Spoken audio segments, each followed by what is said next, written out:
In his book, Good to Great, Jim Collins shares 6 big ideas that great companies have in common. The unifying theme of the companies in his book is that they didn't start out great, but became great when they acted on these big ideas. Today, I'm going to tell you about the Hedgehog Concept and how that actually works to grow your business. I'm Chris Cooper. This is Business is Good, and today I'm talking about the Hedgehog Concept from Good to Great by Jim Collins.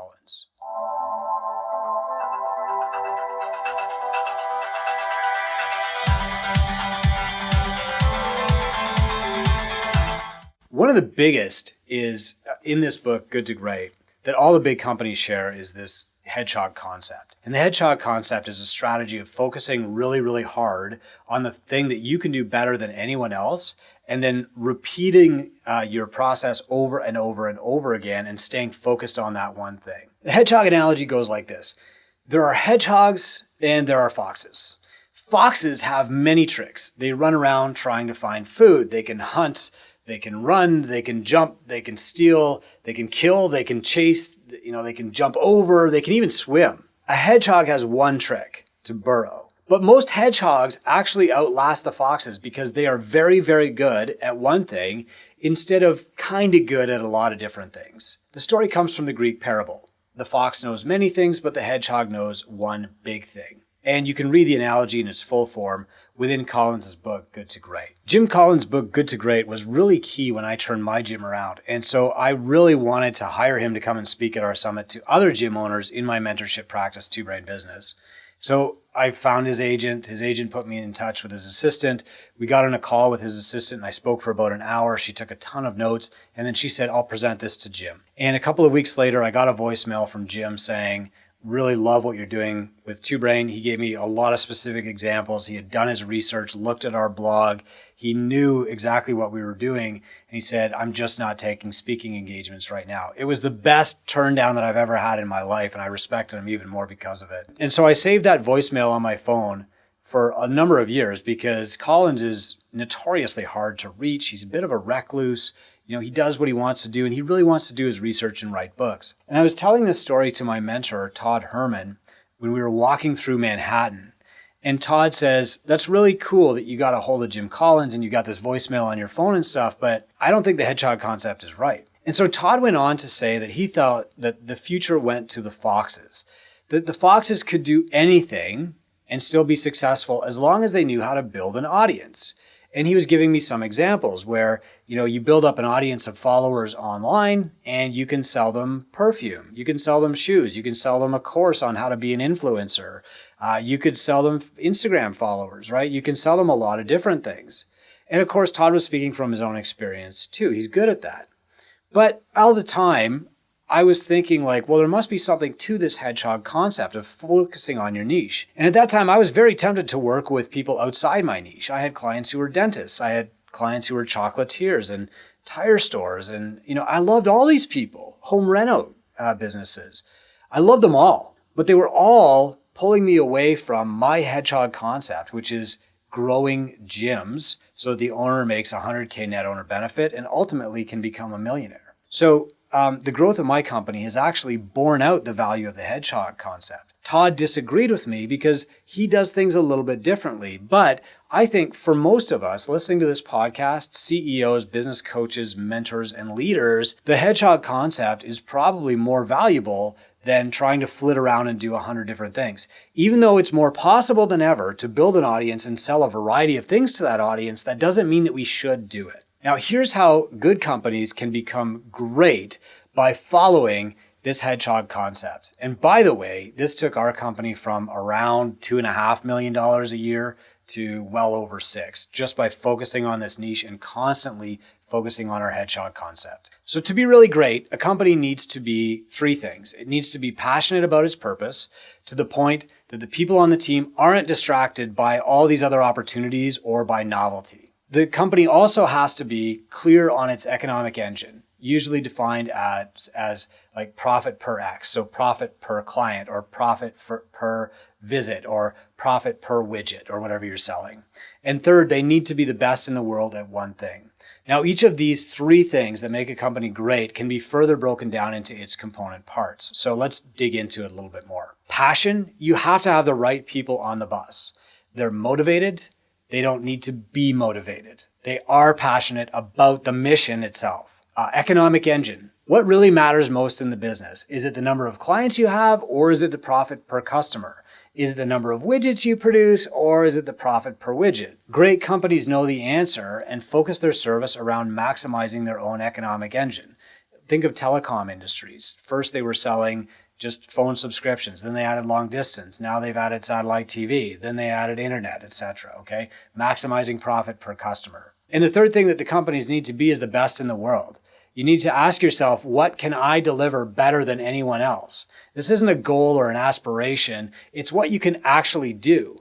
Being best in the world is tough, and it requires a culture of discipline to become great and to stay great. So I'd like to share a story about how our mentorship practice, Two Brain Business, became the best in the world and how we're avoiding complacency by focusing on becoming great. So we started just by publishing like an N=1 data set with total transparency. Here's exactly what I'm doing, and here's whether it worked or not. And most of the time it wasn't working, especially at first. Then as we got more clients, we started collecting their data, and we would publish this annual like summary statement, starting around 2017. And we call it the state of the industry.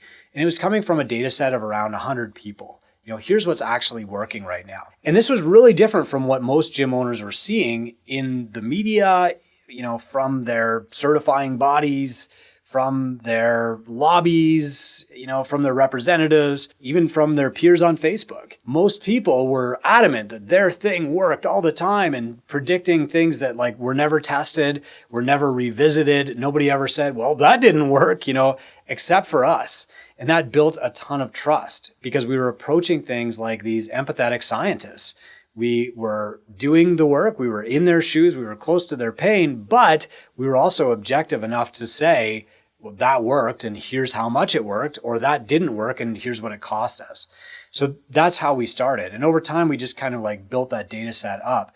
But we also added media to talk about that data set. Like having that data isn't enough. Then we used that process of learning to inform all the curriculum that we teach people. So when we present, like, do exactly this in our curriculum to gym owners, it's very actionable, it's very step-by-step, but most important, it's proven. It's worked for hundreds of gyms around the world, and so they're more likely to do it because they have that confidence that, like, this isn't just a guess. Chris isn't just, like, rolling the dice on me. He's not gambling with my money. He's telling me this is what works, and here's the proof. So that's really big. And then the next thing that really kind of started to separate us was that we use that same process to identify and train our mentors.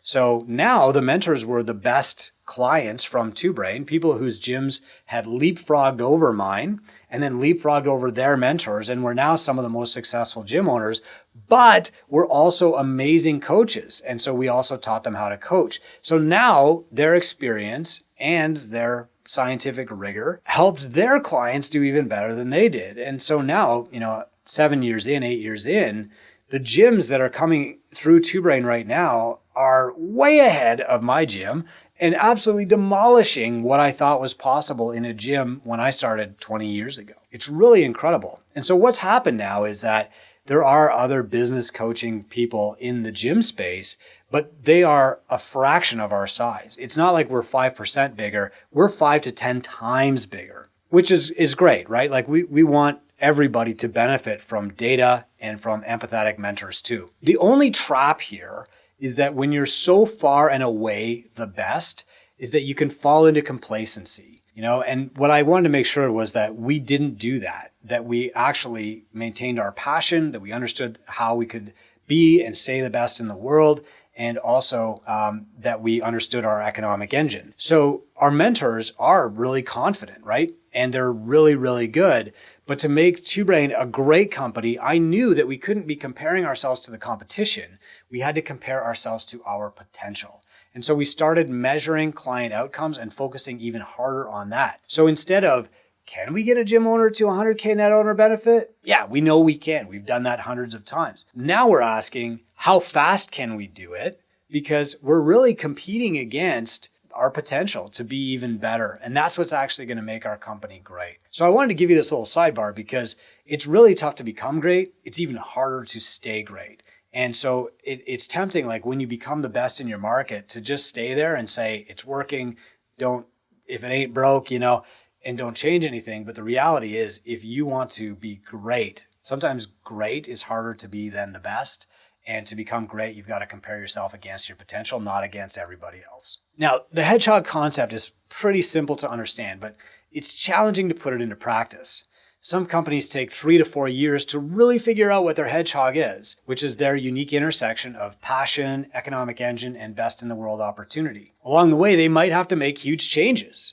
Each of those 3 circles affects the other circles. So if you shift the company's focus from one service to another to become the best in the world at something, well, that might conflict with the passion of some staff. They might say, that's not why we're here. I didn't sign up to do this. And then if you define and focus on one economic driver, it might mean that you let other things wither that you're really passionate about or you've got sunk costs into. It's tough. And the book is full of examples, but any entrepreneur working through this shift with their mentor should be prepared for some changes. And that's why a culture of discipline is so important to the process of going from good to great. I'm going to cover that in the next podcast. The culture of discipline underlies everything else. Look, it's fairly easy to have a good company.